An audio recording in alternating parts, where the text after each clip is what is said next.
family at Xpress Boats has always strived to be the best. And now they're trying to help their customers be even better at what they do. And that's what I think is so cool about this series called Xpress Outdoors, is the fact that it relates to X's and O's. And how can you strategize to be the best you can be when you're out on the water enjoying the outdoor experience. Whether we're on Kentucky Lake or down in South Louisiana here at Gros Savon, or even in Arkansas chasing mallards in the timber, join us for the Xpress Outdoors experience.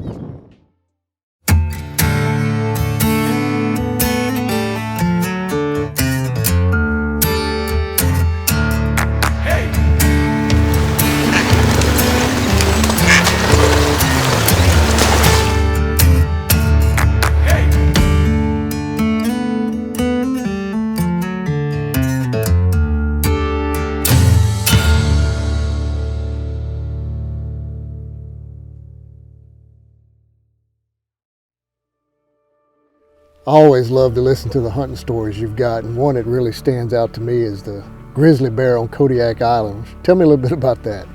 Yeah, so that was the story started where a producer who was scared to fly in airplanes contacted me to see if I would go film this hunt because he didn't want to get in an airplane. So I went on this hunt and ended up filming a guy kill the third largest brown bear, Kodiak brown bear, ever killed with a bow and arrow, and he shot it like 7 yards. So we made this production out of it for the internet, and it was one of my first videos to go viral. That video changed my career forever, totally changed my life, because then as it went viral, outfitters and hunters all over the world started contacting me on my social media asking me if I could come film hunts for them. So that led into other things, bigger and better things. A little more detail about the bear hunt, and if I read the story right, wasn't it, y'all kind of, tell a little more about it. You went several days with nothing, and it was the last day. Well, it was actually a 10-day hunt, and at the end of the hunt, the owner of the outfitting service, Sam Feges, who is our guide as well, he said, man, I'm going to give you guys 2 more days because I really want to get this done. I know there's big bears around here. We were on the south tip of Kodiak Island, and so he gave us 2 extra days. We both had to call our families on satellite phones and explain to them what was going on. So we got the green light, and the very next day we went back to the same spot we had been going to for 4 or 5 days in a row, seeing nothing. And finally we saw the tracks of a big bear that had come out of its den finally, and we looked down in this valley, and there he was looking for food because he'd been basically asleep for 3 months.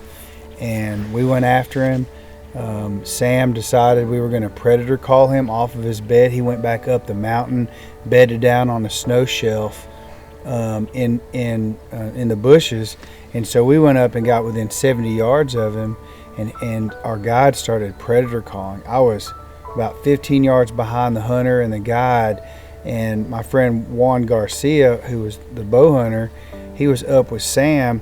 And this bear, when he stood up on he heard the predator call, he stood up on his back legs, and I'm filming with a 400 millimeter prime lens, and I'm going, oh my gosh, this was like, it was nerve wracking because the bear was coming to eat because he was blowing a predator call. He was salivating out of his mouth. I'm watching the drool come out, and his teeth are showing, and he's snarling, and he's trying to scent check us, but the wind was in our favor.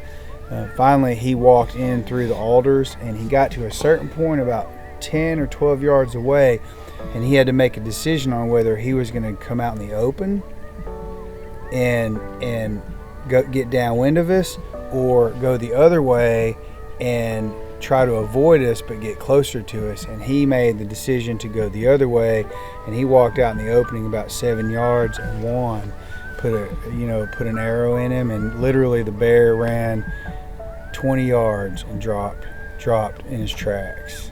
It was an unbelievable hunt, and certainly one that I had no idea what that was going to do to my career. And apparently the lens wasn't shaking too bad with you.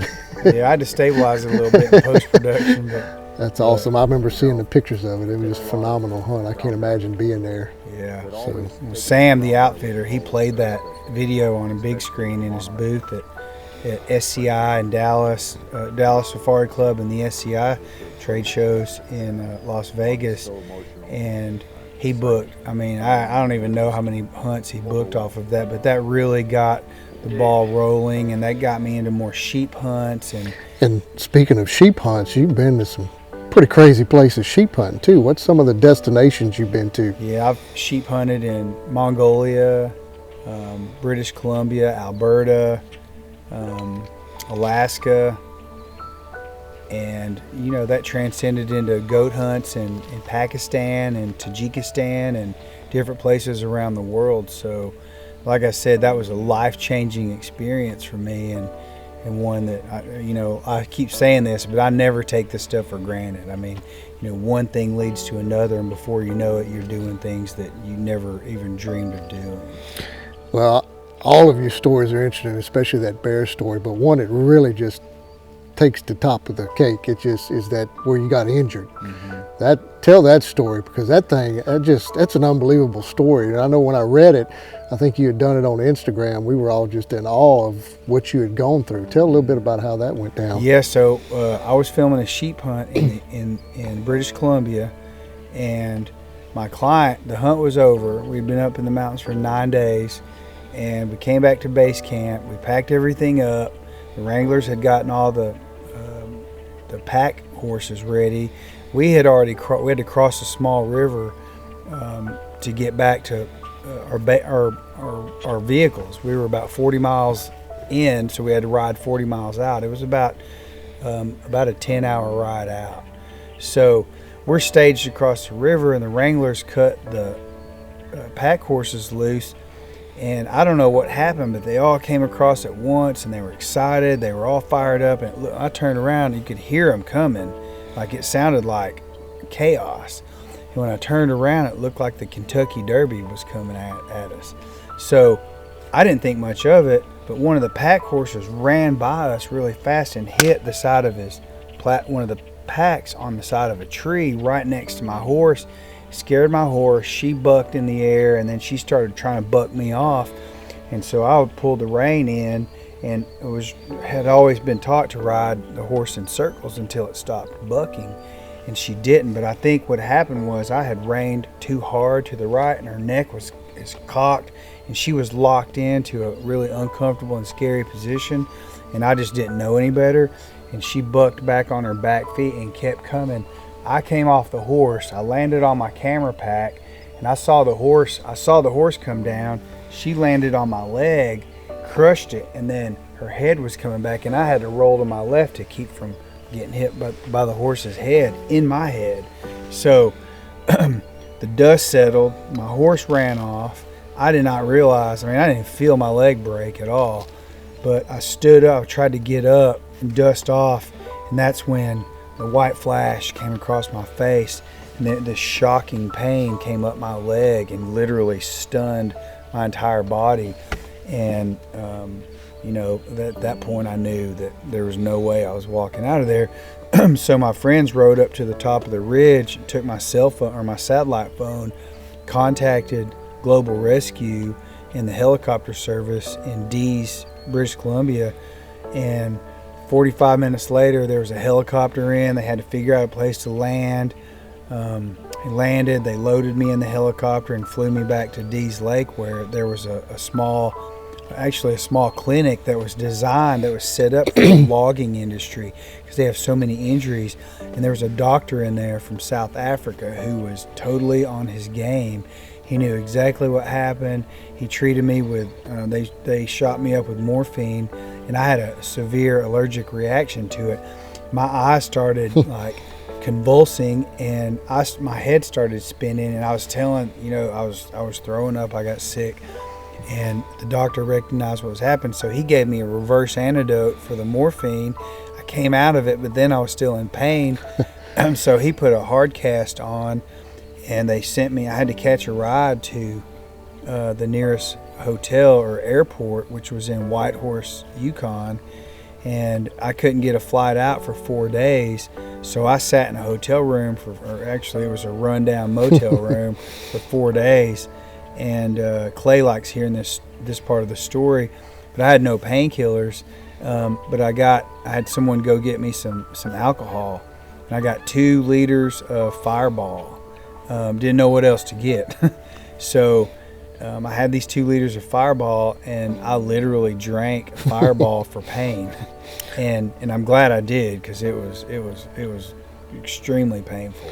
So I mean, this is a crazy story, and it's still not over yet. I mean, your horse falls on you in the middle of nowhere, literally. You get airlifted off the mountain. Thank God you had a satellite phone. Then you get brought into a kind of a makeshift clinic, I guess if you want to call it that, where they give you morphine, of which you have a reaction to. You flip out, you come out of that, and then you make it to a small town with a rundown motel where you can't get a flight out for 4 days? 4 days. 4 days, and so you're living off a Fireball now to keep the pain down. So then what happens after that? Well, actually, taking one step back, one of my friends, Jess DiLorenzo, who we worked together, she's a colleague of mine in the photography world, and she had called a pizza place in Whitehorse and had a pizza delivered to my room. So, and it was 2 pizzas. So I ate that for 4 days. And I couldn't get around. I mean, I barely could get to the restroom just to go to the bathroom, right? Wow. But, and I did. And then finally, an EMT from Global Rescue showed up, knocked on my door, and he said, "I've got you a flight." They put me on a plane in Whitehorse. He sat beside me. They put me in first class. We flew back to